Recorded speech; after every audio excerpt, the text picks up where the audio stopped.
sel ni. Ya. Oh, sel dia ni.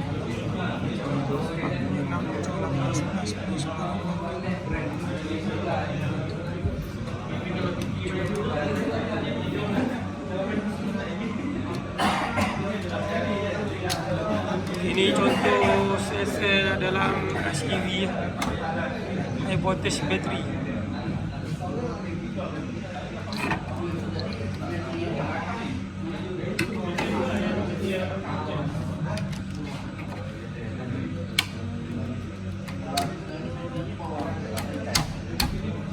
Kak lah macam. Tekak.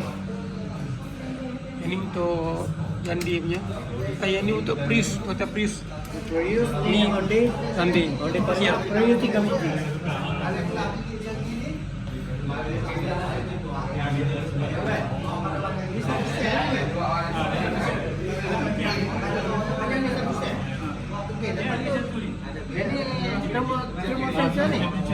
Ini macam mana nak tahu nombor 1, nombor 2, nombor 3, nombor 4 lah. Nombor. Kalau satu set rosak tu macam mana kita ke coil tu? Mesti lah. Kita tahu yang ni positif. Negatif kan? Satu set, dua set. Masalah. Macam mana kita tahu yang ni kosong?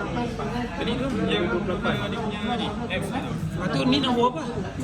Dia dah Okey, so sekarang ada buka dulu baru yang nak satu buka. ni adalah satu modul lah.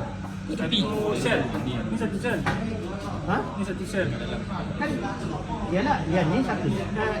Sebab tadi ada Ni MB1 ni. Eddie, yang mau buka Paris tadi ada berapa modul? Tahu. Tak ada Dia modul. modul kena tengok ni. Ni satu. Ni keping panjang ni. Dia ada segmen tadi. Yang tadi ada lucu. Dia ada berapa modul tadi? 24. Dia tadi kan membuka rata tadi.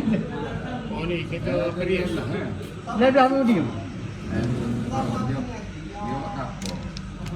Sebab yang ni Kau buka ni, itu yang kepala batang tu orang tua dia dia tak buka banyak ni. sel. Tapi tak boleh buka dalam keadaan ni. Dia buka dalam keadaan Jadi tegak. masalahnya kita nak cari takut jatuh. Takut apa? Ni lah. Dia kena Yalah, tegak kan dia sebab satu, dua, yang ni tiga. tempat ikat Dia bateri. dah sampai tu sensor. Bateri kan macam phone kan dia kembang. Jadi kita charge dia kembang, Untuk kembang Paris kembang. ni Jadi kalau kita dia bukan dalam keadaan kepada modul modul litar satu gitu, modul lah. dia boleh Pergi kepada sel je lah. ni kan. Terbarai lah. Terbarai. Kalau macam Zoe tadi Sebab tu dia ada segmen. Biasa ada segmen. Macam dia ada apa? Dia ada sekutak. jadi 1, 2, 3, 4, 5, 6, 7, 8. Atau tiket multimeter. Kalau nak check